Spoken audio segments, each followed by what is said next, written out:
quality product from Pwani Oil. This is the Situation Room, the only way to start your day. As we're glad that you joined us in this conversation this morning. And people often ask us the question, why do we have political conversations? I think it's necessary for us to open up the reality of our times. It gives you information into maybe what you should or should not do. And this is one of the conversations that we'll have this morning. But before we get into that, Dennis has today's proverb. He'll tell you where that's from. Today we're in Burundi, a landlocked country in East Africa, bordered by Rwanda, Tanzania, and the DRC, home to Lake Tanganyika, one of the deepest and oldest lakes in the world. But the proverb that you get from the people of Burundi, who you very well know for those big drums on their heads and how they play it, it is a UNESCO heritage because it is. They do not know, they do not understand how they do it. Only the Burundians understand. But the proverb, unity heals. Unity heals. DG, how would you interpret it? I think equally is unity is strength, unity is power. You unite, you solve literally everything that could be an issue. So unity is a source of solving most of the challenges. That's my take. Yeah, okay. Yes. How do you interpret it? Yeah, I would want to contextualize it and take the trajectory that every time we have united as a country, we have achieved progress. Okay, we united to fight for independence. We achieved it. We united to push for the repeal of Section 2A. We achieved it. We united after the 2007 conflict and brought all the forces together, and we saw progress in the country, and we had a new constitution. And we have, to an extent, united under the broad-based government, under peace the country. And now we can work in Nairobi and other urban areas. And, the progress is reported in terms of progress in macroeconomics, fundamentals, in agriculture, in job creation. So unity is strength. Yeah. Okay. There's unity in numbers for sure. Yeah. There is, and there's strength in that. Let's look and first do a little bit of an overview, and we can start with you, Bwana DG. That every day there's something new that goes on, whether it's amongst the rallies for people's political positions to be made clear, or it's that people have moved from one place to another. People have dropped parties. Others have reformed coalitions. People have talked about Mount Kenya. I mean, just recently, just the last couple of days, we've seen very clearly that Azimio then as a coalition is maybe not one that we're going to say goodbye to just yet, with the injection that has been gotten from former President Uhuru Kenyatta. And then, of course, that got people, riling about what is going on. And that folks who maybe would have been subservient or pledging allegiance to the ruling, or rather to the Kenya Kwanza Alliance, now jumping ship.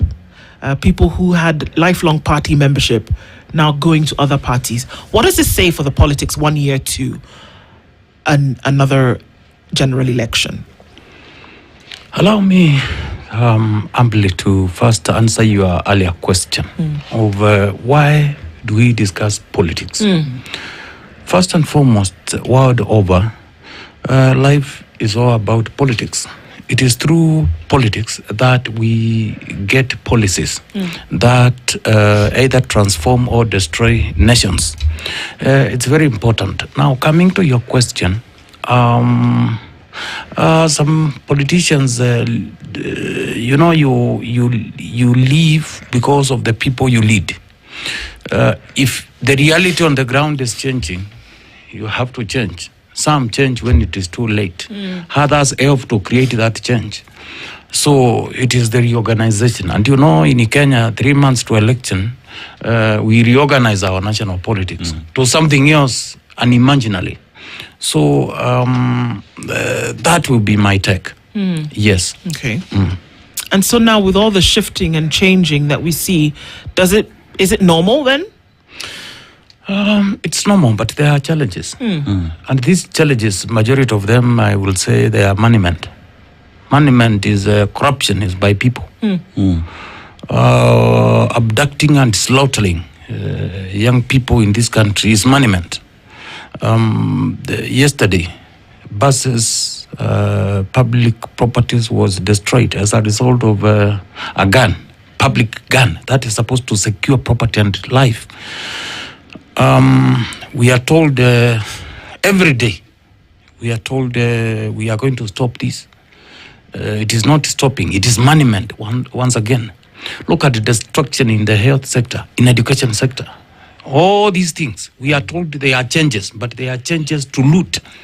As we are being told from day to day, from every day, from public monies supposed to go for education, educating our young ones. We hear it is being sent to non-existing institutions. Monument once again. So we are where we are, and changes will continue. Forced change. Others who can not stomach that kind of thing, they move to make sure they create that change, and they are part and parcel of that change. Okay, I want to ask the question then, what kind of change are we seeing as a country? Because let's start from just even what it is you're talking about, Azimio Rift. As we look at Azimio as we stand today, is it even alive? We see attempts at reviving Azimio. One asks the question with what is happening in ODM, who is an important member or a key stakeholder in Azimio. Where does that leave Azimio? You know, we know the likes of Martha Karua wrote and left Azimio. One asks the question, is Azimio the Azimio that was there? And with the new changes that we've seen in the leadership of Azimio, what's at stake? 2027, is it reorganization for the election? Or is it because ODM is now having conversations with UDA?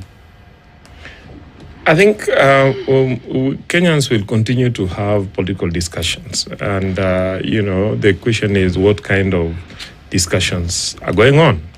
The chasms will always be there, but who are leading them and what's the intent?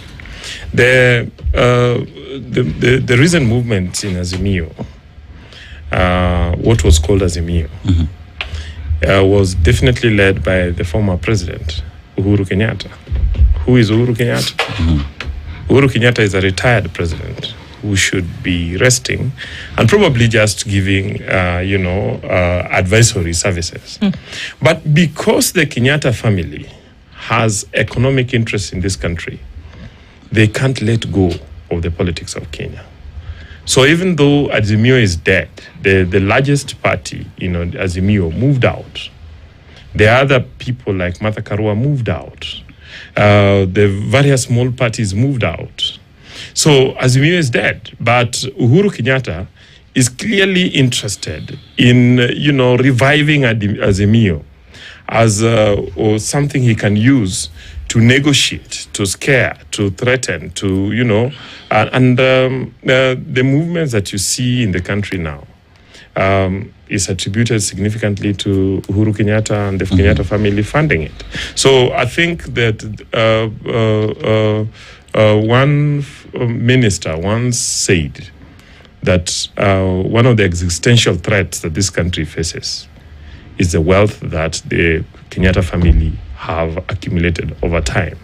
That any time that they would want to negotiate their economic interests, they would bully, and push through sponsoring, political puppets. And for me, that's exactly what is happening, because as Azimio is non-existent, but because of the Kenyatta money, all of a sudden it is all over. But Okili, how would you respond to the fact that even with Uhuru Kenyatta being a retired president, he still enjoys every other right that a Kenyan enjoys through the constitution? He has the right to be in a political party. He has the right to participate in the politics of the country. He has the right to give advice and also a right to be a party. Nothing stops him from doing all that. He does, but there is something that would refer to as the morals of politics. I mean, you had your time, you were given time, you were supported, you ran your course. It's just decent that you let other people run their cause. Decent but not illegal. And that... Not illegal. Not illegal, definitely. Not illegal. The only issue is that he cannot run. So all he can do is to, push up puppets. Okay? And what we are seeing is Uhuru Kenyatta trying to create puppets that he can use to either, overthrow government politically or to try and negotiate with the government.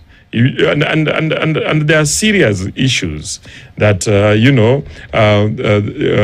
Kenyans, every time Kenyans would want to have those discussions, Uhuru Kenyatta's family has then made the moves they are making. One is the land ownership question. The other thing is, you remember the question that arose about them not paying taxes. And so on and so forth. So it is important that we reframe, and the media should play a key role in this, is to ask, who is Uhuru Kenyatta? Who is the Kenyatta family? What have they done to this country? What did his leadership offer to this country in terms of failures in the economy, in terms of runaway corruption, in terms of collapsed system, and which we are trying to repair as a country, rather than sitting back and allowing us as the citizens of this country to repair that. What Uhuru Kenyatta and his family are doing is indeed to try and scuttle this by bringing up puppets here and there and sponsoring political movements here and there. Clearly, the energy that you see in some of the opposition leaders and some rebels from even ODM, clearly he's said to be funded by the Kenyatta family. Yeah. Bwana DG, can you separate the two? Is it possible to separate Uhuru Kenyatta and the, alleged things that are in the public arena for the longest time, whether it's corruption, whether it's looting of state coffers, refusal to pay taxes? Can you separate that from the political agenda whereby another face wanting to be an entrant? And if it wasn't an issue in terms of it rattling whatever other sides it would be it be okay? Would that be allowed? I mean, come in and do whatever you want politically. Thank you. I think the rhetoric, Azimio is dead, is UDA, manufactured lie. Okay. Why am I saying this? It was there when Uhuru Kenyatta was president. It was there when he left. And by the way, when we are saying ODM moved out, which ODM? The late Right Honorable Prime Minister stated categorically in public that the Secretary General is the spokesperson of this party. The Secretary General of ODM has said ODM is in Azimio. Which ODM is out of Azimio? The one that was the few people who have been purchased by UDA, or which one? If there is any destruction that was done by a Kenyatta family, it is an excuse. We have a government in place. Move and get what you can get. Those kind of things are never said in public for us. Are supposed to be. We are supposed as Kenyans to see an action from a government. Not whenever Uhuru Kenyatta's name comes up is when you start hearing this, you start hearing that. His father was this, his was this. No. That is an excuse. That's an excuse. Politics in Mount Kenya region. Uhuru Kenyatta is a player, just as he is a player in national politics. The fact that that family has produced 2 presidents tells you a lot. Local, regional, and international network. That network can be used either way, for business, for national good, for international good, and even the country's stability. I think we should not be trying to paint Uhuru Kenyatta in a negative way simply because he is perceived not to be on our side politically. If anyone wants Uhuru's support, other than, when you want to, they say, when you want to Anyway, let me not go there. But let's not use the former president as an excuse to our failures, those in leadership. Is it Uhuru Kenyatta who is directing us to kill devolution in Kenya? Is it Uhuru Kenyatta who is all these problems we are witnessing around? Now it is almost 4 years down the line. We cannot keep on everything that crops up. That is our failures. We start saying it is this, it is this who is sponsoring this, it is this who is doing this. No. Let's not have those excuses. We have got no excuse at all. And we need to, yes, he is a retired president, but not tired. Is a young who can exercise his democratic right either way to support this administration or not. Yeah, and okay, that takes me to the next question now. With Uhuru Kenyatta in the picture, and by the way, let me add something. There has been serious attempts to divide this Mlima. In that, there has been a consistent commitment to ensuring, if it is regarding the second deputy president of the Republic of Kenya is taken this route, and Uhuru and his group this route. Now that they are coming together, I think it guarantees the serious one-term business. Yeah, Wakili. So one asks the question then, with Uhuru Kenyatta now in the picture, you rightfully said that he's supposed to give advice, but he chooses who to give advice. He might give advice to the opposition to form government, and that is in his prerogative. It is his right to choose who he gives advice. And there is also the subject that Mlima has now come together. It is united. Rigathi Gachagua and Uhuru Kenyatta might be working together. What does that do? And is that a threat to UDA and ODM in the broad-based government in the 2027 election? Hence, the reason why Uhuru Kenyatta now is on the receiving end. One, it's critical to, debunk the view that, Azimio exists in the absence of ODM. ODM contributed 86 members of parliament into Azimio. The party that followed was Jubilee at 28 and Wiper at 26 MPs. And therefore, Azimio, if Azimio was a company, then ODM was the dominant shareholder. It can do what it likes with it. Because if people sit and vote in terms of numbers, it had the numbers. The ODM has its structures, and the structures have communicated that they were neither involved nor consulted in the changes that happened. The other thing is that I would want to invite the deputy governor that they need to decide. They cannot have their cake and eat it at the same time. They cannot tell us that Uhuru Kenyatta is free to meddle in the politics of the country, yet at the same time they want to protect him from Kenyans questioning his credibility as a political leader, his credibility in terms of issues to do with corruption, the issues to do with the family that is connected to him, because his politics was connected with the family wealth. So we will continue to question that. Then you ask me the issues to do with the Mount Kenya. It's quite unfortunate that, again, using the Kenyatta money, my brothers and sisters in Mount Kenya are being prevented from, emerging new leadership. That a retired president whose family is accused of having stolen land from the peasants in Mount Kenya, and an impeached deputy president who cannot run for office so long as he's impeached, are the one being touted as the leaders of the region. What's the difference on any side, Wakili? It is unfortunate. If we use that point to argue on the other side as well, there is nobody today within these same circles who's not been in Kenya's politics for the last 20 years. Exactly. If we want to talk about the president himself, he's been a minister for education, minister for agriculture. He's been a deputy president for 10 years. These are folks course. And whether you want to look at whether you want to look at the other side as well, within the opposition, there are people who are DOs, there are members of parliament, there are people who've been ministers for 20 years. So nobody is new in this crop. President Ruto has his time.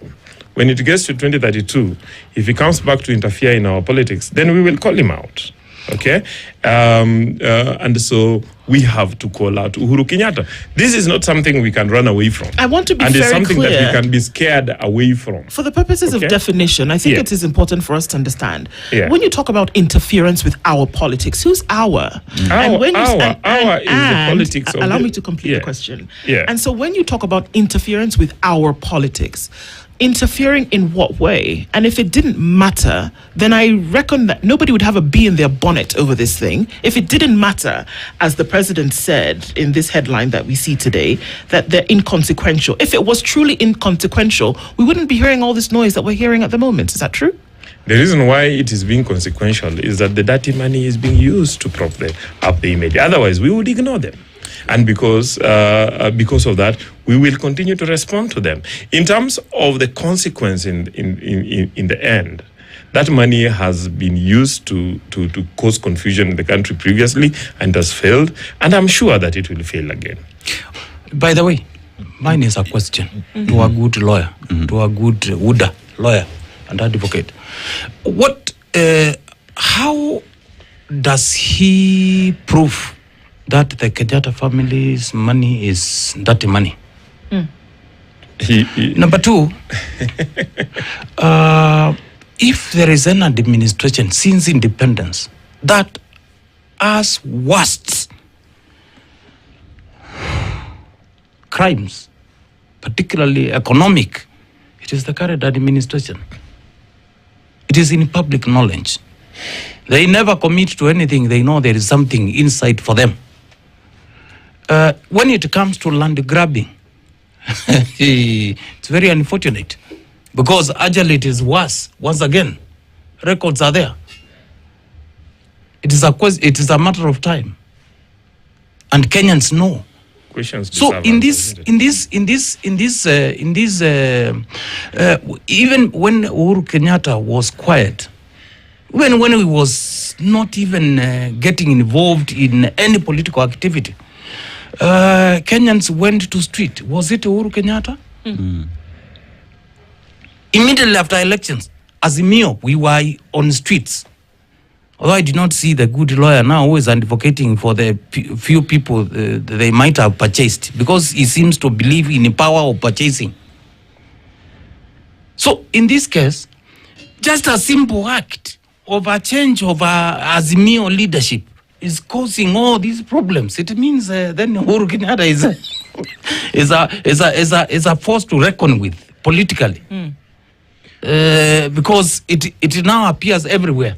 2 weeks ago, the president was very good in marketing Kalonzo everywhere. Now he seems to have picked up Uhuru. I don't understand. DG, I've heard of the impeached deputy president. Yeah. A very conversant term being used by the UDA and their group. You know, the thing is, the matter is still in court. We will say he was forcibly removed from the office. And until it is declared otherwise, he remains, according to us, and majority of Kenyans, is the only second deputy elected to the office. So that is where we are. DG, want to ask the question as you respond to his question. DG, Nyamori had mentioned about consultation, that ODM could do what it is they wanted to do because they were the majority in Azimio. But when ODM was having discussion on broad-based government, they never consulted their peers in Azimio. Even now, as changes then do happen within Azimio, should ODM have any stake or any room for conversation on being consulted on the changes in the party? If they themselves moved to have the discussions with UDA on broad-based government without consulting other members, do they have any ground? That's a very good question. Very good one. This morning. In fact, you have made my week. First, here we have a political formation that is supposed to be leading in the minority side in parliament, both Senate and National Assembly. They join the ruling party, but they want to continue being in the minority and holding those positions. It is an ad. I don't know what type of democracy is this, but it can only happen under Kenya Kwanza. That is Kenya Kwanza, I tell you. Now, when they were engaging the president and UDA, because actually they did not engage Kenya Kwanza, it is UDA. And even in the public discussion, it is UDA and ODM in the discussion. And the Secretary General, who is the official communication person of the party, is saying this is a bad thing, but somebody somewhere is pushing this agenda. Even as we speak here, you can hear the good lawyer is referring to ODM and UDA, ignoring the fact that the Secretary General has already spoken, ignoring the fact that there is division even within ODM that are brought about by this ruling class. So they did not consult us. They went. And they are now very good. A section of ODM, they have moved to have their relationship with UDA.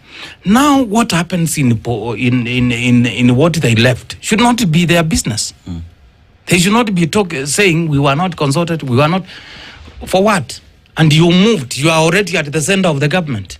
You are already in public rallies saying you want to negotiate 50-50.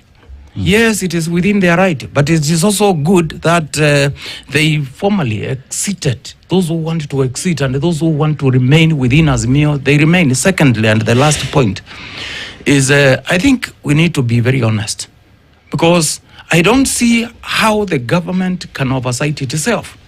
It is not proper at all, in my view, and this is personal view, that people have moved, joined the government, and they want to continue defending the same government from the opposite side. That's not fair. That's not good manners. That's not good political manners, sincerely. Okay, you had a response. Yeah, let me start by, he invited me to answer certain questions in the Kenyatta family and Uhuru Kenyatta. I would want to tell him that they are documented historical evidence that the Kenyatta family has been engaged in graft and land grabbing. And he needs to, one, look at the Ndungu report. It documents this very clearly. And that the Kenyatta family have used roadblocks to always block attempts to implement that. I would also want to invite him to look at historical writings. I want to invite him, I believe he reads, to read Not Yet Uhuru by Jaramogi. He gives a good account of the theft of public land under the Kenyatta regime, and the reason why they had to break away from that Kenyatta first regime. It is with regard to corruption and conflict of interest. There are documented evidence of the Kenyatta family using Uhuru Kenyatta's authority as president to manipulate governance structures, to give tax waivers, and to ensure that they benefit from their proximity to power to make money. A very good example is when they, took over the 5G deal, in which they got it for a song and even refused to pay the taxes that went with it. When their bank, in their merger with another bank, was exempted from paying the necessary taxation simply because Uhuru Kenyatta was president. So what I'm trying to tell my good friend DG is that the history of land grabbing the history of misgovernance, the history of corruption in this country is intertwined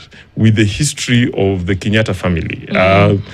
Somebody who left Maralal empty-handed, but the family seems to be richer than Kenya as a country today. Okay, with regard to ODM, the issue of ODM and Azimio, I would want to the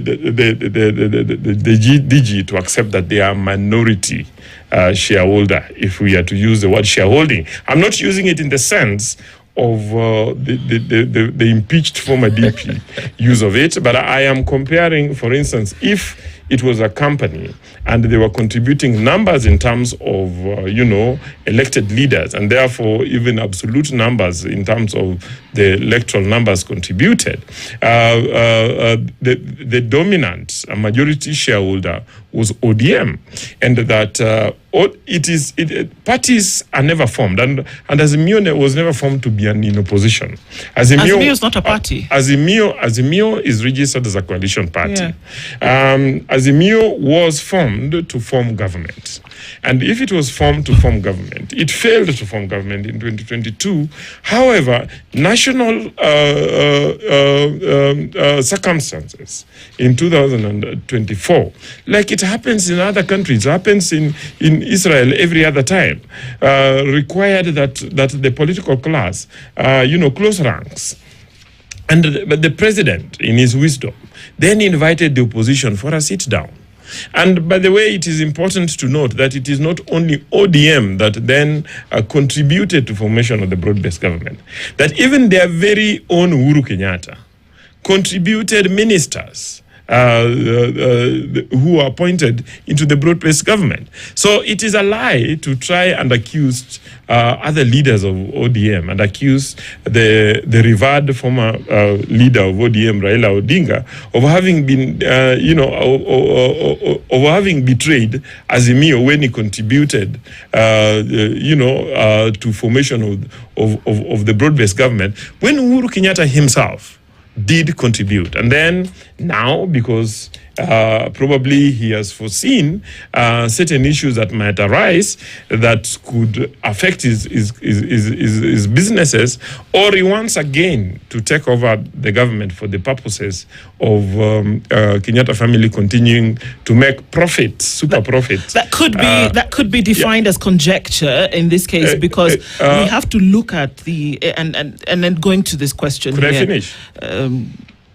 So that we just don't base things on conjecture. I think it's important that we look into the politics and keep it in that arena. Yeah, but then the issue is, no, you cannot separate the politics of the moment from economic interest. The point here is that and dirty money has continued to interfere with our politics. For us to clean our politics, we will need to call out dirty money. And there is no way you can separate the dirty money in this country from the Kenyatta family. Can you separate it from anybody who is currently in those political circles? And I ask the question in this way, that what's good for the goose is good for the gander. Yes. So you must ask the question that of those who are in the realm currently, who can be separated from this dirty smirch that you talk about?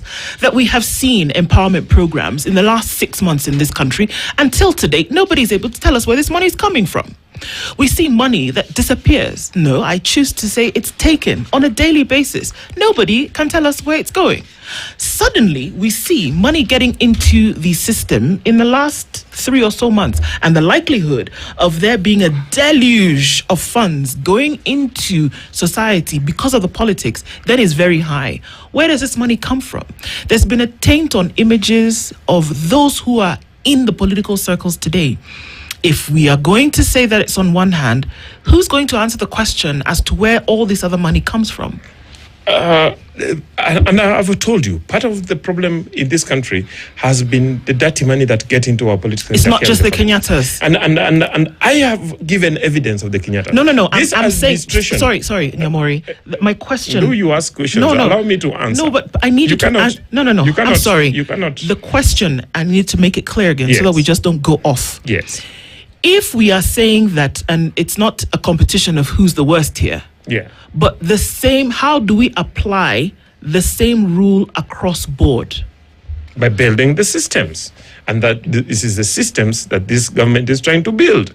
When the president came in and said that, people will have to pay money through the e-citizen, you know what it did? It increased government revenue from 50 million shillings per month that Uhuru Kenyatta was collecting. And also left a gaping hole. To over a billion also shillings. Left a gaping hole in the hundreds of millions of shillings that till today nobody's been able to answer the Auditor General in terms of where that money went. Let's be candid. We cannot separate issues when we're talking about the same thing. Do we have increase in terms of revenue? We also have a gaping hole in terms of where money went. Been an issue. Do we have a gaping hole in terms of where money went? There has been an issue raised by the Auditor General that should be investigated, and we have the investigative organ that should investigate that. But overall, we have systems that are strengthening. Is the money that belongs to the president? Is President Ruto's money clean? If you can give me evidence of that, I have no evidence of President William Ruto's money being dirty, but I have evidence because I have studied that the Kenyatta family's money is dirty. Okay, and President William Ruto has been, especially when he wanted to run for presidency, subjected to various, introspections and questions and so on, and he's always responded to them. Okay, the issue is he is the first president who is attempting to build systems, but which systems the people who are interested in the dirty things that are happening in this economy are trying to sabotage. One of the areas that this president has been trying to do a revolutionary thing, but they get pushback is in procurement. That is where corruption is. One asks the question. Yes. One asks the question, DG, and you would also respond to it. When you look at the politics of the country today, you talk about Uhuru Kenyatta and his dirty politics. But remember, this is based off the history that you've read, right? But Uhuru Kenyatta and William Ruto worked together as president and deputy president. Yeah. Right? If there are issues about that dirty money, President William Ruto would have raised it back then. As we speak today, because they broke ranks, these conversations keep coming up every other new day. But today, President William Ruto is the president of the Republic of Kenya. He is the number one consumer of intelligence brief as the chair of the National Security Council. And one asks the question then, DG, if there is evidence, Wakili, that there is dirty money from the Kenyatta family, what stops President William Ruto from instituting investigations into the Kenyatta family, from opening cases and prosecution of Kenyatta family, and ensure that this dirty money that keeps on cropping into the Kenyan politics, that keeps on making Kenya not move forward? Why are we not seeing any prosecution on former President Uhuru Kenyatta? Because one then would say, if it continues to be just conjecture and talk, perhaps there's nothing other than dirtifying former president's name. Over 3/4 so far, and in every question which is being asked by good friend Nyamori, the word former president and the family, he must talk about it. In fact, no single argument goes without the Kenyatta family. Something that the president and his soldiers, political soldiers, have picked. I'm asking myself, suppose Uhuru Kenyatta called for Kenya to rally behind UDA and Ruto, will they be out there yapping all manner of things about against Uhuru Kenyatta? What I want to say is, we have this government, this administration in place. The government belongs to all of us. The administration belongs to William Ruto. They have every duty to do what they are supposed to do. The issue of telling us this is this is that, this does not arise. if Lawyer Nyamori, and as we go out, I will try to interpret a Kamba saying, if he were, I could have given him a saying in my community. But simply put is, let's not have excuses. We have heard these excuses since independence. Why we are not doing this, why we are not implementing that. If there is anything that they think, according to them, that Uhuru Kenyatta has done and the family, let them come forward and do. Let them come forward and investigate. Let them come forward and prove legally what they are alleging. It is so sad that this administration organized for theft of Uhuru Kenyatta's ships. You see? I wonder how is that connected to him being a land grabber, being a all manner of things. When the president paid a courtesy call to the president President Uhuru Kenyatta in Shaweri, I think there were praises from Wood and from this Kenya Kwanza administration all over. But now that he just made a single move of sitting down to chair as the chair of Azimio. Now that our departed leader passed on, we took time to mourn him. And now, because there is a vacuum of just one single position of Azimio leader, and he just chaired a meeting to fill that position, you can see how they are crying. Cries all over. Yeah. So in this case, if in that meeting of Azimio, chaired by Uhuru Kenyatta, issued a statement, let's give President William Ruto a second term, I wonder whether this kind of conversation we would be having today. Yeah, Wakili, so what stops the UDA government from prosecuting Uhuru Kenyatta today? And you can also respond to the fact that in 2013, when they were running together with William Ruto, the Kenyatta family seems to be really good in making sure that they form government. Today, it is really bad because they are on opposing sides. And you see, I talk as Joshua Nyamori, not as William Ruto. And when I talk as Joshua Nyamori, I will continuously call out. If you look at my record, I've always called out the Kenyatta family. Because I know until we sort out the issue of land grabbing, of conflict of interest, of corruption that is connected to the family, we will not, restructure the governance of this country. And then I would want to, the DG is challenging us on what we can do to bring them to account. I can assure the DG that finally, we will get to the point where we will, ensure that Uhuru Kenyatta and the Kenyatta family are held accountable, and that what was taken from the public is returned. But I am not, and I want to, there was this British, general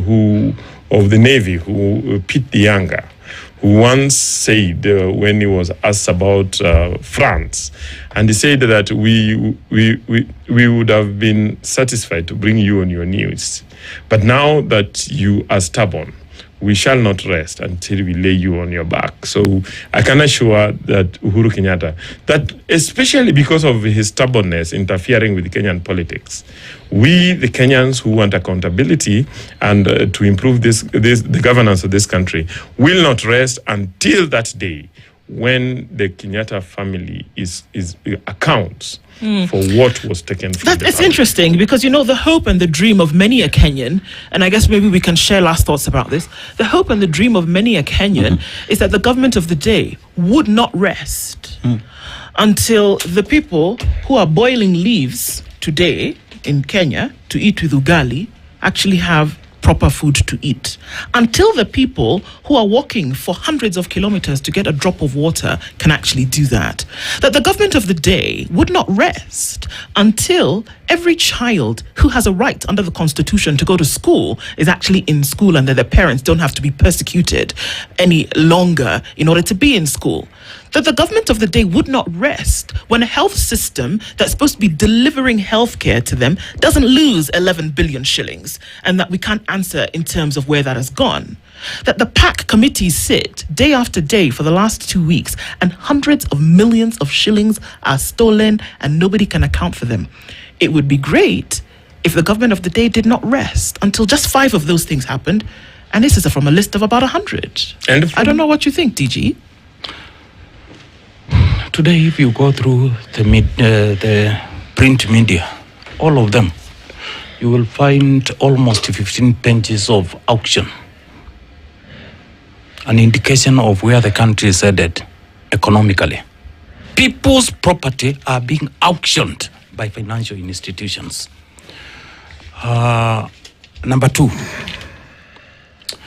now that he has quoted a British, I want also to invite him to remember the words of Mother Teresa, which said, a Catholic nun of Indian origin, who said, I will not do your task. You will not do my task. But both of us, combined can do great things. I think still in India, we have Mahatma Gandhi, who said India will not be built by how many industrial cities is going to build, but how many villages are going to be transformed. From what you have said, I think in this country we like scapegoats. To give a reason, why am I not doing this? Why is that not happening? And it is the discussion today about those who hate and oppose the 4th President of the Republic of Kenya, Uhuru Kenyatta. You hear about very bad things. And you wonder, how is that going to transform this country? We in political class, and by the way, the media, you need to hold us to account, including lawyer Nyamori and the group. We need to be held. I'm saying we, I'm not saying him, I'm not saying myself, I'm saying the political class and everyone holding a position of leadership. It is high time we are held to account. Why am I saying this? I think this time, the time we have had since morning, since we came here almost an hour, I wish we could be harvesting ideas on how to move this country forward. This is what I'm saying. As opposed to maligning that name, seeing how Nyamori is partisan, seeing how Mwangangi is voting for this. That is not going to help this country. But our ideas, not my ideas, not how one thinks. Because I've heard others saying we destroyed NHIF to bring a change. A change that has brought a lot of suffering in this country. A change that I don't think this country needs. This is shisha business. People out there are talking about, we are, personally, I will sit here again and challenge the policies that are destructive. How many of you are enjoying the houses which you are paying for this housing levy? Forced. We must challenge and bring alternative to this housing levy. In my view, if NHIF had issues, why could we not correct it? What was the problem, and we move forward, as opposed to destroying, and in the process we loot billions of shillings. If it is issue of housing, why don't we create an enabling environment? We make sure we have the same houses, and even many of them, and many Kenyans benefit, as opposed to just a very few cliques of people milking billions of shillings. I think, let's, in my view, come up with and challenge policies that we feel are hurtful to this country. As we come up with also others, that we also ensure we engage Kenyans on the way forward, on what is the very best of them. Remember, it is a shoe wearer who knows where it pinches most. Indeed. Yeah. With about 20 seconds left, Wakili. Yeah, I hope you will invite us here to have an hour to debate with the DG on the the economic development. But I mean, there is evidence that we have macroeconomic stability compared to what we had during Kenyatta time. There is evidence that we have increased production in agriculture, and we have strengthened our food security, and that we have reduced importation of food. There is evidence that affordable housing is employing 500, and that the digital jobs is employing many more other young people. So as I finish, I want to say that this government is in the right trajectory in implementing its manifestos and resolving the problems that we have as a country. But then that will take time. But that will never stop us from calling out it's all the charlatans. And it's all a wait and see kind of thing. We want to thank you very much, gentlemen, for being here this morning. Francis Mwangangi is the Deputy Governor of Machakos County, joined by lawyer and governance expert Joshua Nyamori. Thank you very much for being here with us this morning. A lot of work to be done if this conversation is anything to go by. Good morning, 8 a.m. Thank you. This is the Situation Room, the only way to start your day.